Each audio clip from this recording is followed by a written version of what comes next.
Boa noite a todos, graça e paz. Como o pastor falou, meu nome é Douglas, estou na Missão Vida há 15 anos e é um privilégio estar aqui juntamente com os irmãos e as irmãs adorando ao Senhor nesta noite. Trago um abraço do pastor Wildo. O pastor Wildo sempre que fala dessa igreja, ele fala quanto ele foi recebido com carinho, o quanto as pessoas responderam o chamado de interceder e de contribuir com as pessoas que estão em situação de rua, ajudando a Missão Vida. Então, trago um abraço caloroso do pastor, para o pastor Cláudio, para os demais pastores e para todos os irmãos e irmãs dessa igreja. A Missão Vida ela começou de uma forma inusitada. Um adolescente de 13 anos, chamado Wildo, não era cristão ainda, conheceu um grupo de moradores de rua. Ele parou para conversar com aqueles homens, tentou fazer amizade. A maioria não deu atenção, mas um homem chamado João deu atenção e eles começaram ali um relacionamento de amizade.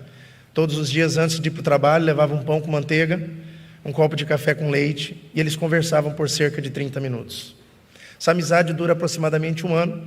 Como de costume, ele chega numa manhã, chama seu João não acorda, toca no seu João, e percebe que seu João havia falecido naquela noite. Não tinha nada que ele pudesse fazer, ele era um adolescente, vai para o trabalho, quando volta, vê os agentes da prefeitura retirando o corpo, e ele pergunta: o que será feito do meu amigo?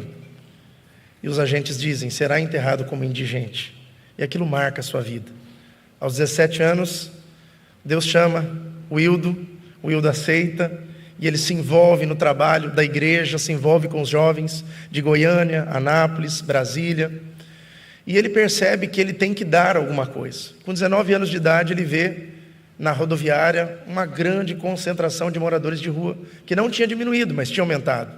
E ele faz uma oração, no mínimo audaciosa: Senhor Deus, se o Senhor ama tanto esses homens, como diz a sua palavra, use a minha vida para ajudá-los a sair dessa situação. Com certeza, essa oração veio do coração de Deus.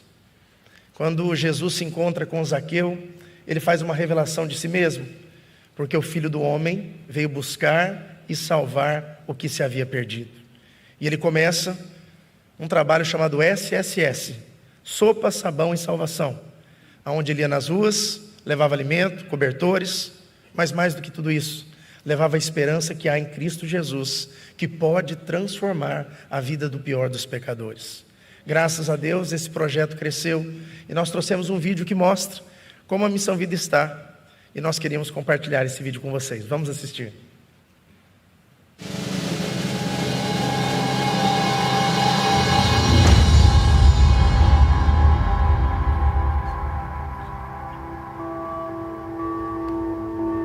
Para muitos, eles são invisíveis, mas basta ter sensibilidade e ver com o coração para notar que estes olhares aflitos estão em toda parte. Foi isso que fez o Wildo dos Anjos em 1983, quando criou a Missão Vida, primeiro trabalho com recuperação de mendigos do Brasil. Ele foi tocado por esta triste realidade e organizou um trabalho cristão de distribuição de sopa para os mendigos. E usando o dinheiro que ele economizava para a compra de um carro, construiu um local que comportava 12 pessoas. Desde então, a Missão Vida se ampliou, se fortaleceu e se consolidou no cenário nacional como uma iniciativa vencedora, confiável e eficiente na recuperação e salvação de vidas.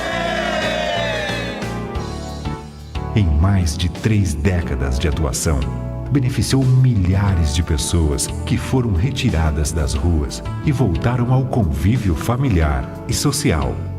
A população carente de 10 estados brasileiros recebe assistência em cidades diferentes do país. Anápolis e Cocalzinho, em Goiás. Uberlândia e Governador Valadares, em Minas Gerais. Camaçari, na Bahia. Grande Rio de Janeiro. Rolândia e Londrina, no Paraná. Grande Manaus, no Amazonas. Princesa Isabel e João Pessoa, na Paraíba. São José do Rio Preto e Guapiaçu, em São Paulo. e Caruaru, em Pernambuco. São oferecidos quase 1.000 leitos para acolher, cuidar e oferecer uma oportunidade de deixar os vícios e as ruas. Os processos de recuperação contemplam 3 etapas. Buscando uma aproximação amigável que cria bases para um relacionamento de longo prazo, o programa Sopa, Sabão e Salvação distribui alimentos com a finalidade de atrair para o programa de recuperação, chegando a um dos núcleos de triagem. Com atenção e ouvidos atentos às histórias de lutas e sofrimentos, o acolhido recebe cuidados essenciais. No programa de recuperação, a restauração à dignidade é promovida por meio do aconselhamento individual, reuniões diárias em grupo e atividades de laborterapia. Na fase de reintegração, o recuperado conta com o apoio da equipe Missão Vida durante sua reinserção social, profissional e vocacional. Depois de tudo isso, alcançamos o objetivo maior: a transformação de vidas.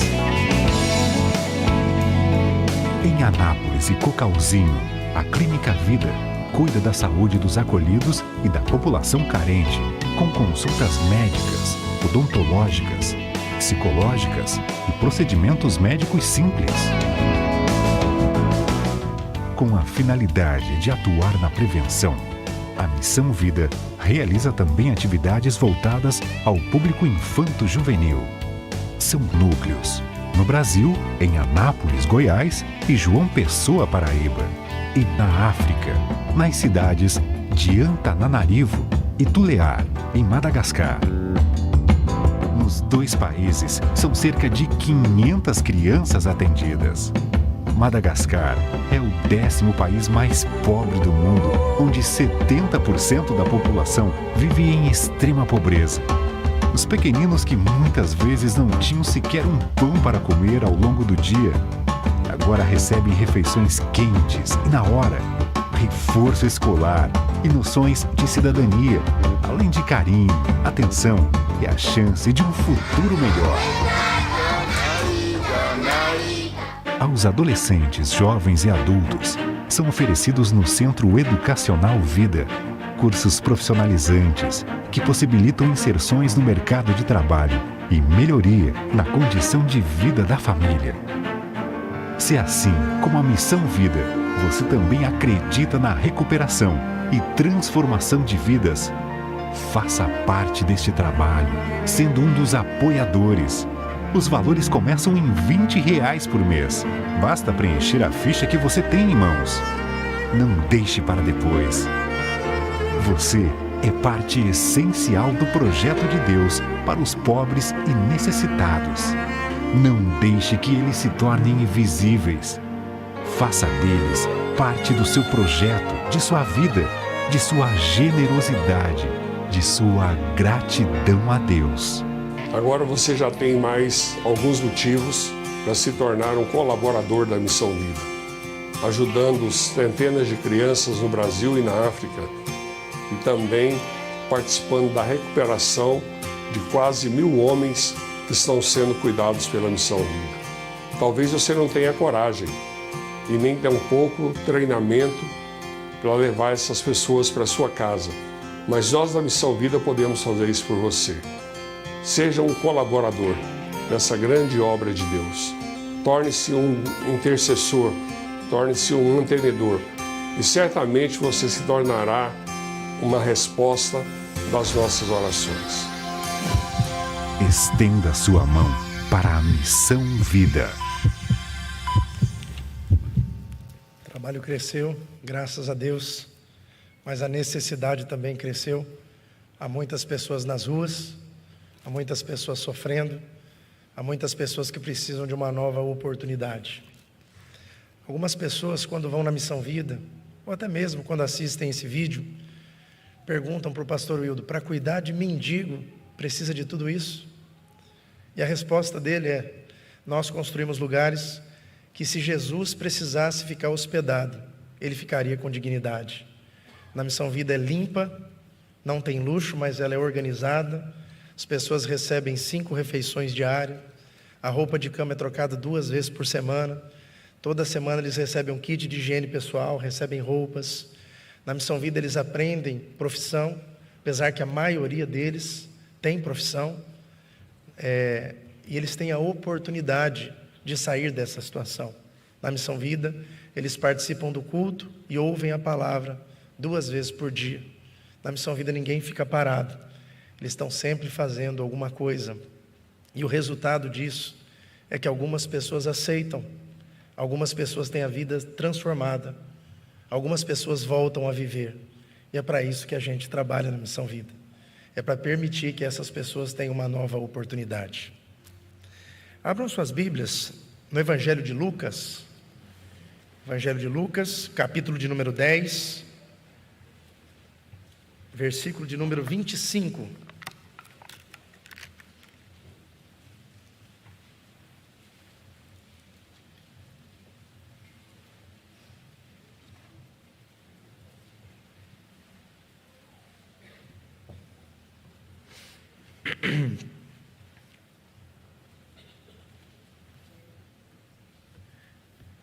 E eis que certo homem, intérprete da lei, se levantou com o intuito de pôr Jesus à prova e disse-lhe: Mestre, que farei para herdar a vida eterna? Então Jesus lhe perguntou: Que está escrito na lei? Como interpretas? A isto ele respondeu: Amarás o Senhor teu Deus de todo o teu coração, de toda a tua alma, de todas as tuas forças e de todo o teu entendimento, e amarás o teu próximo como a ti mesmo. Então Jesus lhe disse: Respondeste corretamente, faze isso e viverás. Ele, porém, querendo justificar-se, perguntou a Jesus: Quem é o meu próximo? Jesus prosseguiu dizendo: Certo homem descia de Jerusalém para Jericó e veio a cair em mão de salteadores, os quais, depois de tudo lhe roubarem e lhe causarem muitos ferimentos, retiraram-se, deixando-o semi-morto. Casualmente, descia um sacerdote por aquele mesmo caminho e, vendo, passou de largo. Semelhantemente, um levita descia por aquele mesmo caminho e, vendo, passou também de largo. Certo samaritano, que seguia o seu caminho, passou-lhe perto e, vendo, compadeceu-se dele e, chegando-se, pensou-lhe os ferimentos, aplicando-lhes óleo e vinho, e, colocando sobre o seu próprio animal, levou-o para uma hospedaria e tratou dele. No dia seguinte, tirou 2 denários e os entregou ao hospedeiro, dizendo: Cuida deste homem, e se alguma coisa gastares a mais, eu te indenizarei quando voltar. Qual destes 3 te parece ter sido próximo do homem que caiu na mão dos salteadores? Respondeu-lhe o intérprete da lei: O que usou de misericórdia para com ele. Então lhe disse: Vai e procede tu de igual modo. Querido Deus, obrigado pela leitura da Tua palavra. Nós te pedimos que o Senhor fale aos nossos corações nesta noite e que nós possamos colocar a Tua palavra em prática. Nos abençoa, em nome de Jesus. Amém. Esse é um texto muito conhecido, o texto do bom samaritano, ou do certo samaritano. Mas uma coisa que me chama a atenção nesse texto, dentre tantas coisas, é as pessoas que estavam ao redor de Jesus. Quando nós lemos o Novo Testamento, nós vimos, nós entendemos, percebemos que muitas pessoas ficavam ao redor de Jesus. Algumas pessoas buscando a sua cura, algumas pessoas porque entendiam que Jesus tinha algo para ensinar, algumas pessoas por curiosidade. Mas havia um grupo em especial que sempre estava ao redor de Jesus, mas a motivação deles não era correta, que era o grupo dos religiosos. Jesus fala sobre eles em Mateus 23, e todas as vezes que eles estavam perto de Jesus, eles questionavam, eles murmuravam às vezes internamente, às vezes eles externavam o que estavam pensando, mas eles não concordavam com a maneira que Jesus conduzia. Eles não concordavam com a maneira que Jesus ensinava. Eles não concordavam com aquilo que Jesus estava fazendo. Porque Jesus, ele continuava a pregação de João Batista: é chegado o reino de Deus. O governo de Deus é chegado para vocês. E as pessoas olhavam para Jesus e viam que Jesus ensinava de uma forma diferente. Jesus ensinava com autoridade. Jesus tocava nas pessoas. Jesus fazia milagre e as pessoas eram transformadas. E esse grupo, por muitas vezes, eles questionavam a Jesus. Em Mateus 23, Jesus fala de algumas características desse grupo, que eles ensinavam e não praticavam. Eles tinham uma facilidade para ensinar, para cobrar, mas eles tinham uma dificuldade enorme para praticar. Jesus também fala que eles oprimiam as pessoas com exigências insuportáveis, e eles não se importavam em aliviar a dor das pessoas. A outra característica desse grupo é que eles tinham uma ostentação religiosa. Eles tinham prazer em sentar nos primeiros lugares, em fazer oração em alta voz. Eles tinham prazer em chamar a atenção para eles. Eles queriam honra para si. E eles gostavam também de serem chamados de mestre. E nesse contexto surge Jesus, anunciando o Evangelho, pregando a verdade, esclarecendo para as pessoas aquilo que Deus esperava delas. E aí Jesus se encontra com esse intérprete da lei. E nós percebemos que a motivação, o texto fala, que a motivação dele não era aprender. A motivação dele era pegar Jesus em alguma situação equivocada. E ele pergunta para Jesus: mestre, o que eu devo fazer para herdar a vida eterna? Mas ele não queria resposta. E Jesus, sabendo de todas as coisas, devolve a pergunta para ele: o que está escrito na lei? Como você interpreta?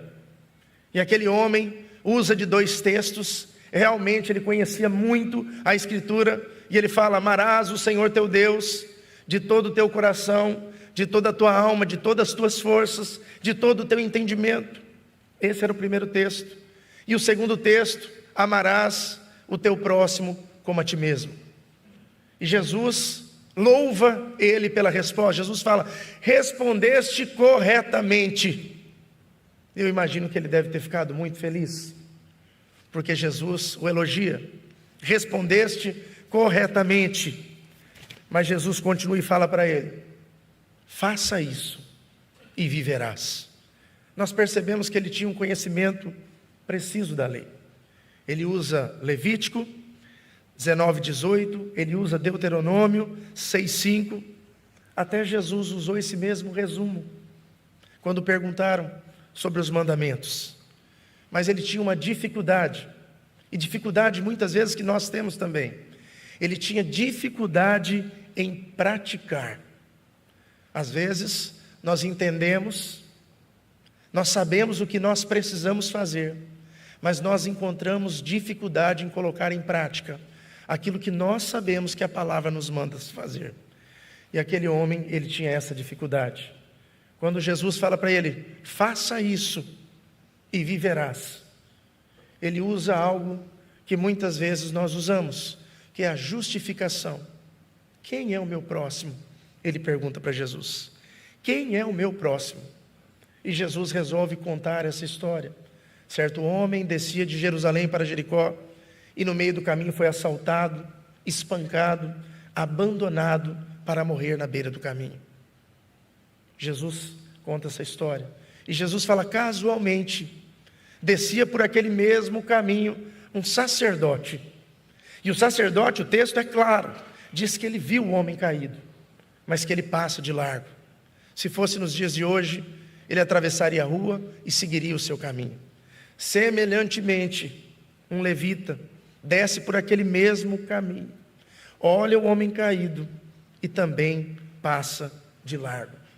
Quando eu vejo essas coisas, quando eu leio esse texto, muitas vezes eu ficava com raiva do sacerdote e do levita. E eu falava: como essas pessoas que servem a Deus, como essas pessoas que servem a Deus no templo, como essas pessoas que sabem da responsabilidade, não ajudam aquele que está caído. E eu lembro de uma vez que eu estava lendo esse texto, e naquela semana eu li esse texto e eu fiquei com essa mesma indignação. Como aqueles homens perdem essa oportunidade de demonstrar o amor de Deus. E naquela semana eu fui pregar numa igreja em Lauro de Freitas, na Bahia. Eu morei 4 anos e meio na Bahia.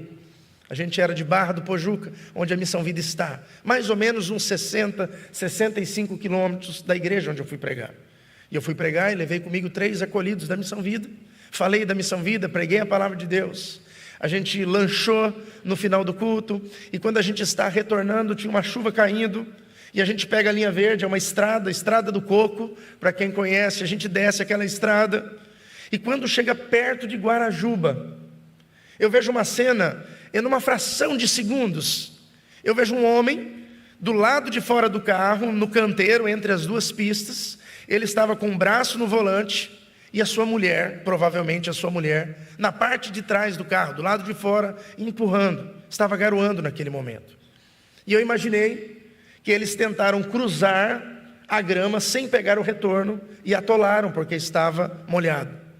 E naquela hora que eu vi aquela situação, dirigindo a Kombi, tudo muito rápido. Hoje eu consigo pensar pausadamente, mas foi muito rápido. E eu vi aquele homem parado, e eu senti um desejo enorme de parar e ajudá-los. Eu não sei se você já sentiu, às vezes, um desejo de falar algo para alguém, ou de ajudar alguma pessoa. Mas sabe o que eu fiz? Eu continuei com o pé no acelerador. E quando eu percebi, eu não tinha parado de ajudar, apesar de ter desejado. E eu estava já na entrada de Barra do Pojuca, 8 quilômetros. E aí eu me senti incomodado. Deus falou comigo através da minha consciência. Eu tinha acabado de pregar a palavra. Eu tinha lido esse texto nessa semana. Eu tinha ficado indignado com o fracasso daqueles homens. Mas eu havia acabado de fracassar. Parei a Kombi, não falei nada com os acolhidos, isso tudo na minha mente. E eu orei a Deus e falei: Deus, tem misericórdia de mim. Tem misericórdia de mim, porque eu perdi a oportunidade de demonstrar o seu amor. Perdi a oportunidade de viver aquilo que eu preguei. Me perdoe. Use alguém que tenha mais misericórdia do que eu. É lógico que essas palavras não saíram de uma forma tão doce. Eu estava triste, porque eu reconhecia que eu havia fracassado.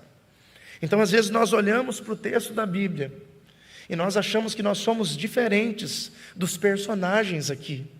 Mas muitas vezes nós cometemos os mesmos erros. Segunda coisa que eu percebo, que eu penso, é que muitas vezes eles não pararam, porque não tiveram ali uma empatia. Não se colocaram no lugar daqueles que estavam caídos, daquele que estava caído.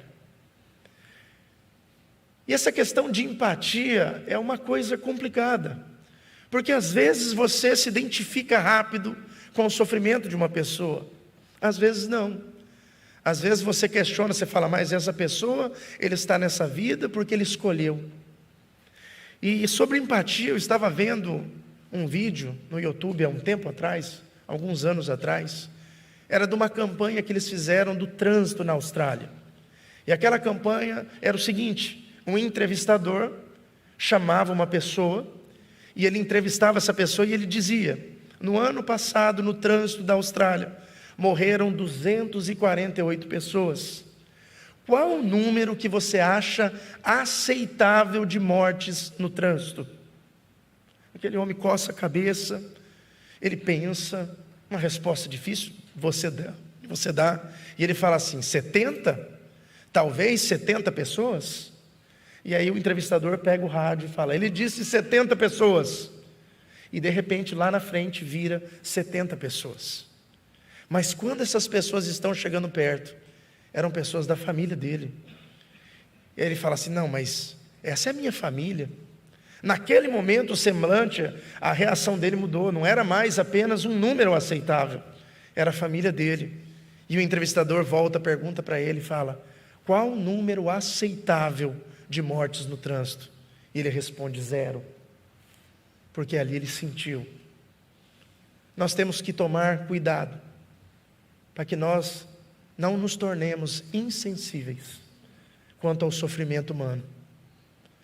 Porque, infelizmente, o mundo cada vez fica pior. Cada vez há mais sofrimento, cada vez há mais violência, cada vez há mais pessoas jogadas nas ruas. Se a gente não tomar cuidado, a gente fica insensível. E não é isso que Deus espera da sua igreja. Deus espera que a gente venha agir de uma forma diferente. Deus nos compara à luz do mundo, ao sal da terra. Deus, Ele alcança as nossas vidas para que nós possamos brilhar. Brilhar não o nosso brilho próprio, mas o brilho do Senhor. Que as pessoas possam ver em nós algo diferente. Que as pessoas possam perceber que nós nos importamos. Edmund Burke diz: para que o mal triunfe, basta que os bons fiquem de braços cruzados. Muitas vezes nós cruzamos os nossos braços. E eu fico pensando às vezes o desdobramento, se eu tivesse parado e tivesse ajudado aquele casal.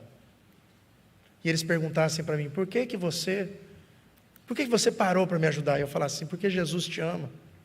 Porque Deus me incomodou a parar. Porque eu senti que você estava em necessidade. Nós não podemos ficar de braços cruzados. Quantos de nós, quando dobramos os nossos joelhos, quando falamos com Deus, pedimos a Deus: Deus, eu quero ser um instrumento nas suas mãos. Deus, eu quero que o Senhor use a minha vida. Deus, eu quero fazer parte da sua obra. E às vezes Deus coloca situações no nosso caminho, fora da igreja, para que a gente seja um instrumento de Deus. Mas às vezes nós perdemos a oportunidade. A Bíblia não fala que ele era um mau sacerdote. A Bíblia não fala que ele era um mau levita. Provavelmente eles tinham cumprido o turno deles. Estavam voltando para sua casa, indo para um passeio. Mas a Bíblia relata que eles perderam a oportunidade de demonstrar o amor de Deus. Que eu e você, que nós não venhamos perder as oportunidades que o próprio Deus coloca no nosso caminho. Que nós possamos sermos diferentes. Mas a história não para por aí. A história continua, Jesus continua a história. E fala: certo samaritano que seguia de viagem, passa por aquele mesmo local, vê o homem caído, mas ele passa perto. E quando ele passa perto, ele se compadece. Às vezes, o problema é que nós estamos alheio do sofrimento, ou que nós não estamos tão perto das pessoas, ou às vezes nós não ouvimos as pessoas. Quinta-feira eu estive em Princesa Isabel, na nossa unidade da Paraíba, visitando os missionários, dando apoio para os missionários, ouvindo os acolhidos, pregando para os acolhidos. E eu faço questão, quando eu vou para esses lugares, assim como o pastor Hildo me ensinou, de conversar com os acolhidos, ver o que eles estão passando, como eles chegaram na Missão Vida. E tem uma pergunta que eu gosto muito de fazer para eles, é: como você chegou na Missão Vida? Eu encontrei o Paulo essa semana lá em Princesa Isabel, e eu perguntei para ele assim: como você chegou na Missão Vida? E ele falou assim para mim assim: eu já tinha passado na Missão Vida, mas eu tinha desistido, eu tinha ido embora.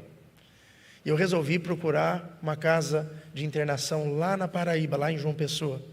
E eu fiquei nessa casa uns 4 meses, 5 meses. E aí eu podia trabalhar e receber dinheiro. E eu juntei R$1.000, porque eu queria voltar para a Missão Vida. E eu falei para o pastor daquela casa que eu queria voltar para a Missão Vida. E aí ele tentou me segurar 1 semana, 2 semanas, mas na 3ª semana ele me liberou. Eu peguei meu dinheiro, R$1.000, coloquei no bolso, fui para a rodoviária. Quando eu chego na rodoviária, eu sou assaltado. Roubam minha mochila, meu dinheiro, roubam tudo. E eu fico ali. Eu já sabia o que era viver na rua, e eu fico ali na rua. Eu falei: sim, mas como você chegou na Missão Vida? E ele fala: e de repente, eu estava lá, na rua da rodoviária. Passa um homem, me vê sentado ali triste, toca no meu ombro, fala assim: o que aconteceu com você? Você está precisando de algo? E ele conta a história.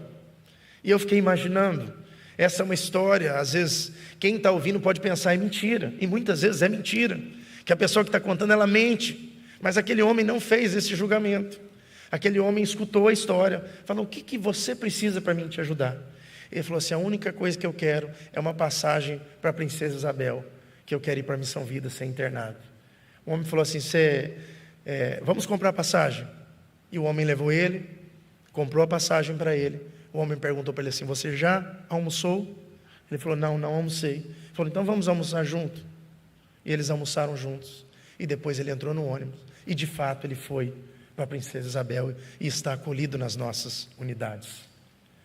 Mas aquele homem, ele perdeu 1 hora do seu tempo. Mas ele investiu na vida de uma pessoa. Poderia ter dado errado? Poderia. Poderia o homem ter pegado a passagem, vendido, usado droga? Poderia. Mas aquele homem que ele não sabe nem o nome, aquele desconhecido que o ajudou, ele fez aquilo que Deus tinha colocado no seu coração. Ele passou perto, ele ouviu a história daquele homem, ele ajudou aquele homem e o resultado foi positivo. Muitas vezes nós pensamos muitas coisas para ajudar. Às vezes a gente quer questionar se a pessoa merece ou não merece a nossa ajuda. E nós fazemos isso porque nós somos humanos. A gente dá valor para aquilo que a gente ganhou, a gente dá valor para o nosso tempo. A gente se preocupa se aquilo que a gente vai fazer será efetivo, produtivo ou não. Mas eu acho que a gente tem que estar mais sensível à voz do Espírito Santo de Deus. Porque se de tudo eu perdi o dinheiro da passagem, mas se de tudo eu ganhar, uma alma encontrou pelo menos o lugar da oportunidade. Não cabe a nós fazer o julgamento, cabe a nós estender a mão. É lógico que usando o bom senso, lógico sendo coerente, mas cabe a nós ajudar, principalmente parar e ouvir. Às vezes nós passamos distante das pessoas que estão sofrendo, mas aquele samaritano, ele passou perto. E quando ele passa perto, quando ele vê aquela cena, ele se compadece, ele sente no seu interior compaixão por aquele que estava caído, espancado, semi-morto. Com certeza ele deve ter se colocado no lugar: e se fosse eu que estivesse caído? E ele para e ajuda aquele homem, dá os primeiros socorros, percebe que ele não consegue ajudar aquele homem, coloca o homem no animal, leva o homem até uma hospedaria, fica com o homem a noite inteira, cuida do homem a noite inteira, e no outro dia ainda ele paga a conta e se torna responsável por aquele homem. Fala assim: toma esses 2 denários e se alguma coisa gastares a mais, eu te indenizarei quando voltar. Ele faz um compromisso de voltar. Com certeza aquele homem que estava caído não morreu, foi ajudado, porque alguém parou o que estava fazendo, alguém se importou, alguém enxergou aquele homem. Isso faz toda a diferença. Estava falando para o pastor e para o presbítero Marcelo de como eu cheguei na Missão Vida. Eu sou da igreja presbiteriana central de Piracicaba, fui criado na igreja desde pequeno, mas na minha adolescência eu resolvi sair da igreja e experimentar aquilo que eu achava que o mundo tinha de bom para oferecer. É lógico que a escolha foi uma péssima escolha. Aquilo que o mundo tem para oferecer, por mais bonito que seja, por mais que reluza como ouro, a gente sabe que o final é final de morte. E eu saí da igreja e levava uma vida dupla, fora da igreja. Trabalhava, fiz Senai, estudava, completei o 2º grau, mas eu fui conhecendo coisas que não eram agradáveis a Deus. E nessas experiências eu conheci bebidas, cigarro, festa e drogas. E as escolhas foram péssimas. Mas eu tentava manter essa vida equilibrada. Com 19 anos de idade, eu descobri que eu ia ser pai. E naquele momento eu tomei um choque. Eu falei assim: como eu vou ser referência para uma criança que está para nascer, se eu não consigo estar bem? Mas eu não voltei para a igreja. E continuei vivendo daquele jeito. 19, 20, 21. Fui vivendo uma vida dupla, enquanto eu consegui. Mas num determinado momento dessas experiências, eu conheci o crack. E aí a minha vida desestabilizou de uma forma tremenda. Eu descia a ladeira, carregado, sem freios. A vida ficou prejudicada, não ia mais para o trabalho, mentia, enganava, manipulava. Eu não conseguia fazer mais nada que não fosse ser escravizado por essa droga. Com 4 meses que eu estava nessa situação, apesar de eu não morar mais com a minha mãe, minha família percebeu, e eles fizeram uma intervenção: vamos internar o Douglas. E foi lá minha mãe, minhas irmãs, falaram: você não pode viver desse jeito, você não está indo no trabalho, você precisa de internação. E eu aceitei. Um monte de mulher falando na cabeça, eu tenho 4 irmãs, e uma mãe e uma avó na época. A gente não consegue combater tanta mulher junto assim. E eu resolvi e fui internar. Fiquei 4 meses no NESE. Era um trabalho da Igreja Presbiteriana em Casa Branca, Núcleo Evangélico de Cura Interior. Mas quando eu saí de lá, com 4 meses para fazer uma visita, eu fui ver os velhos amigos e recaí. Voltei para o centro de recuperação, não aguentei ficar, voltei. E quando eu voltei, eu tinha uma facilidade de arrumar serviço, porque eu tinha feito Senai, eu tinha um bom currículo, curso de operador de empilhadeira, eu arrumava serviço fácil. Mas aí se criou um círculo vicioso na minha vida, porque eu arrumava o serviço, trabalhava 1 mês, trabalhava 2 meses, quando eu pegava o dinheiro, eu voltava para o vício, para a escravidão, aí deixava de trabalhar, começava a mentir, começava a enganar, daqui a pouco precisava ser internado. E eu fui internado a 2ª, eu fui internado a 3ª, eu fui internado a 4ª, eu fui internado a 5ª vez, eu fui internado a 6ª vez, fiquei 8 meses, mas quando eu saí, eu era escravo do pecado. Eu não conseguia vencer, eu não conseguia me firmar, e eu falei: nunca mais eu vou para o centro de recuperação. Mas a história de quem está sofrendo desse jeito não melhora, se não tiver uma intervenção, ela só piora. E eu consegui fechar todas as portas em Piracicaba, todas, a ponto de não ter mais lugar para eu ir. Aí minha irmã, da Igreja Batista lá de São Paulo, crente, ela olhava para mim e enxergava uma vida diferente. Deus deu a ela uma fé sobrenatural, porque não tinha como enxergar uma vida diferente, mas ela olhava e falava: Deus tem um propósito na sua vida, venha para minha casa. Eu não tinha escolha, fui para a casa dela. E ela falou: você vai no culto 2ª, 3ª, 4ª, 5ª, 6ª, sábado, domingo de manhã, domingo de noite. Deus vai te alcançar.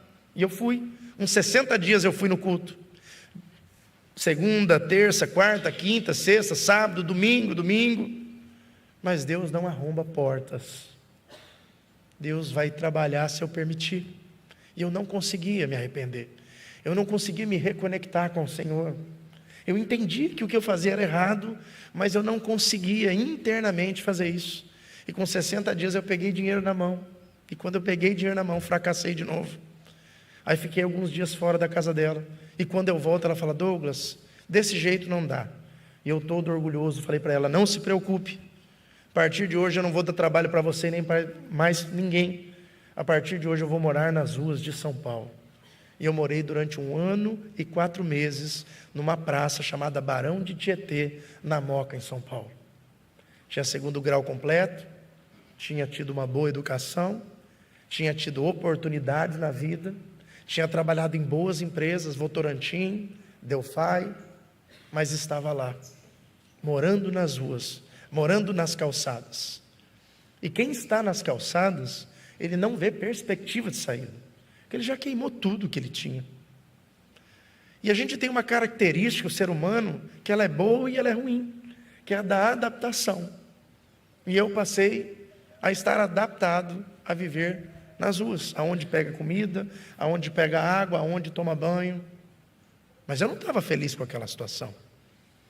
Eu lembro de uma situação que Deus fez para demonstrar o seu amor para comigo. Eu tenho certeza que Deus cuidou de mim em todos os momentos que eu estava nas ruas e sofrendo. Deus cuidou de mim. Mas eu lembro que em São Paulo, creio que aqui em Recife é da mesma forma, todos os dias tem alguma comunidade, alguém entregando comida nas ruas. Seja espírita, motoqueiro, maçom, católico, evangélico. Lá em São Paulo, todos os dias o pessoal entregava. Mas eu lembro que a minha dificuldade era com os evangélicos. Porque quando eles chegavam pregando a palavra, eu conhecia a palavra. E aquilo me machucava. Eu sabia que eu estava no lugar onde eu não devia. Quando eles cantavam aqueles corinhos, eu conhecia também. E aquilo doía em mim. Eu ia lá para o outro lado da praça. Mas Deus usou uma senhora. Terceiro sábado do mês, todo o terceiro sábado, a igreja Assembleia de Deus ia entregar comida. Eles chegavam por volta de 11h30 da noite com um caminhão baú, povo alegre, animado, tocando pandeiro, acordando todo mundo, dando roupa, sopa, e eu ia lá para o outro lado da praça. Mas Deus usou uma senhora, e essa senhora, cabelo branco, comprido, saia comprida, estilo de assembleiana, ela foi até onde eu estava, do outro lado da praça, apontou o dedo na minha cara e falou: levanta, que Deus me mandou te dar um abraço de mãe. E aquela mulher me abraçou como uma mãe abraça um filho que está perdido. Eu imagino que o abraço de Jesus seja tão gostoso como o abraço dela, que ela me abraçou quando eu não merecia ser abraçado. Ela pregou para mim sem falar uma palavra, ela só me amou naquela situação. E ela fez isso 3 meses seguidos. Ela ia na entrega de sopa, ela ia onde eu estava e me abraçava. E eu precisava daquilo.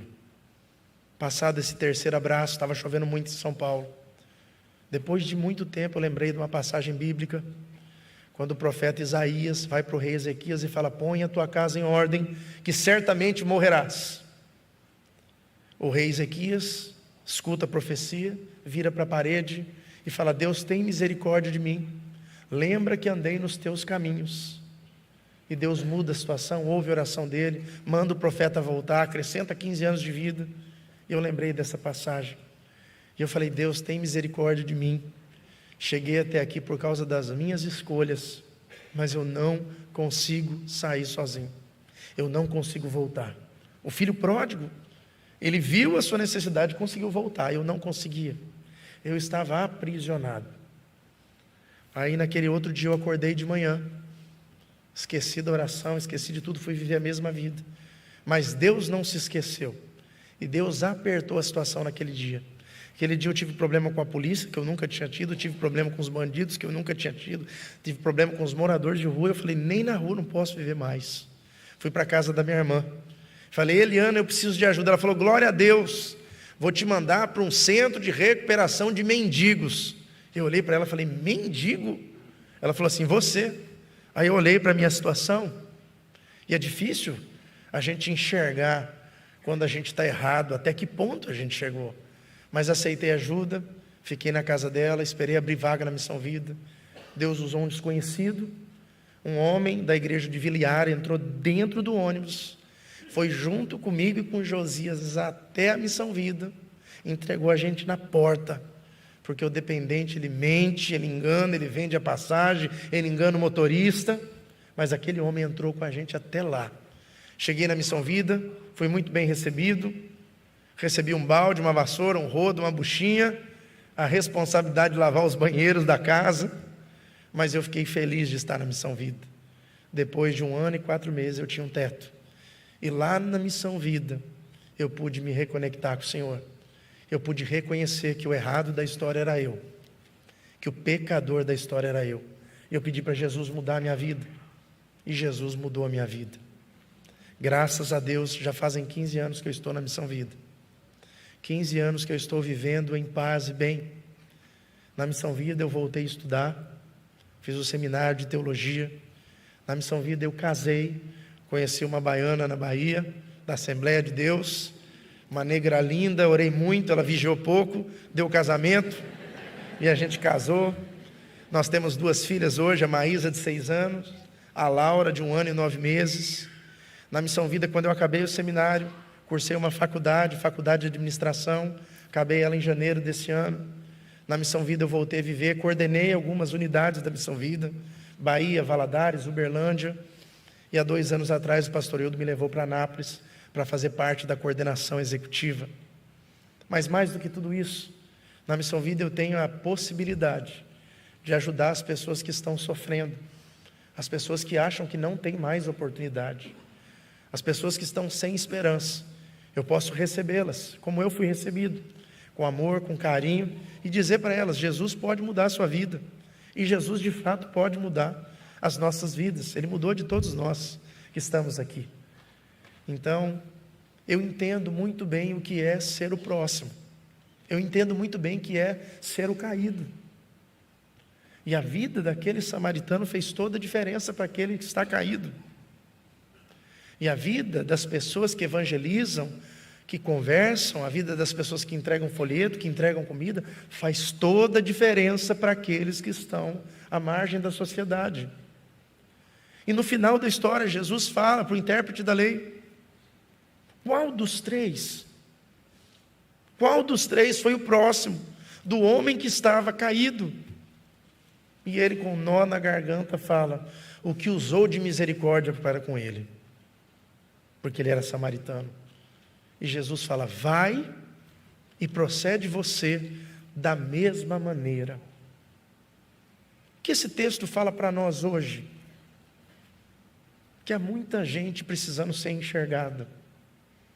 Há muitos próximos que estão caídos. E não falo somente naqueles que estão nas ruas, na dependência. Às vezes aquele que Deus coloca no nosso caminho, na nossa família, no nosso trabalho. Pessoas que precisam ouvir uma palavra de salvação.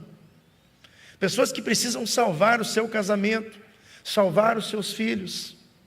Pessoas que precisam se salvar. E Deus coloca pessoas do nosso lado, porque Deus acredita que nós somos instrumentos na mão de Deus. Porque as nossas ações não são só nossas. Quando nós fazemos algo em nome de Jesus, o Espírito Santo potencializa. Como aquele abraço que eu recebi, como um bom dia, que às vezes você fala para uma pessoa que faz anos que ela não recebe um bom dia de ninguém. E por incrível que pareça, tem pessoas nessa situação. Você passa e fala: bom dia, Jesus te ama. E às vezes isso faz uma diferença tremenda. Nós não podemos ficar somente na igreja. Nós precisamos receber aqui e precisamos distribuir lá fora. É isso que Deus espera de nós. Que nós venhamos ser portadores das boas novas. Que nós venhamos ser instrumentos na mão de Deus. E é isso que Jesus espera. Que nós possamos ir e que nós possamos fazer o mesmo. Enxergue o próximo. Dê valor para o próximo. Fale em nome de Jesus. Não perca a oportunidade, que com certeza Deus vai fazer a obra. Que Deus nos abençoe. Essa palavra é uma palavra que nos confronta a sair da zona de conforto, a olhar além daquilo que nos rodeia, a olhar aqueles que estão sofrendo. Mas Deus acredita em mim, Deus acredita em você, Deus acredita em nós, que nós podemos fazer a diferença. Antes de devolver a palavra para o pastor, você foi desafiado a se tornar um contribuinte da Missão Vida. Até o pastor Hildo falou no vídeo, mas tem duas formas de você nos ajudar: sendo um intercessor, tendo a disposição de orar uma vez por dia. Você preenche a ficha, tem um campo aqui embaixo, deseja orar diariamente, você vai receber no seu e-mail, no seu WhatsApp, no seu endereço, um boletim com 61 pedidos de oração. Um pedido por dia durante 2 meses. A segunda forma, ela é financeira. Já tem muitas pessoas dessa igreja que ajudam a Missão Vida, e a nossa gratidão a cada um de vocês. Mas se você pode, a Missão Vida não recebe dízimos. O dízimo você tem que fazer na igreja onde você congrega. As ofertas que você já se comprometeu na igreja, você tem que fazer aqui. Mas se você pode deixar de comer uma pizza uma vez por mês, deixar de tomar um açaí e falar: eu vou investir na recuperação de homens que estão na situação de rua e na prevenção das crianças, preencha a ficha, entregue hoje. Você vai receber na sua casa um boleto, ou se você escolher contribuir por cartão de crédito, vai receber na sua próxima fatura, e você pode nos ajudar. O nosso desejo é que você faça um compromisso até Jesus voltar, porque quando Jesus voltar, nós não vamos precisar mais estar aqui, mas o compromisso é pelo tempo que você desejar. Se você pode, nos ajude. Nós temos a disposição de continuar fazendo aquilo que Deus comissionou a nós, mas nós não conseguimos fazer sozinho. Nós precisamos da ajuda das igrejas e, sobretudo, das pessoas. Ore, contribua, visite a nossa unidade, faça parte desse ministério. A Missão Vida não é de uma denominação, a Missão Vida é de Jesus, e que nós possamos fazer. Nós trouxemos um material, uma livraria, eu só quero falar desse título, porque ele é um desafio. O pastor Hildo escreveu Das Ruas a Deus. Ele tem duplo sentido, das ruas a Deus e das ruas a Deus. E a proposta é você comprar esse livro, ler e dar para um morador de rua. Aqui tem testemunho semelhante ao meu e tem os endereços das nossas unidades. Com certeza você pode ajudar a vida de alguém, às vezes através desse livro. E o pastor Hildo escreve aqui, se você comprar e ler, nunca dê esse livro sozinho. Dê junto com um pão com mortadela, uma coca em latinha. Com certeza a pessoa vai receber melhor, porque vai saciar as duas necessidades que ela tem no momento. Deus abençoe, pastor, muito obrigado. Deus abençoe essa igreja que tem contribuído fielmente com a Missão Vida, tem feito a diferença. Que Deus abençoe a cada um de vocês. Muito obrigado.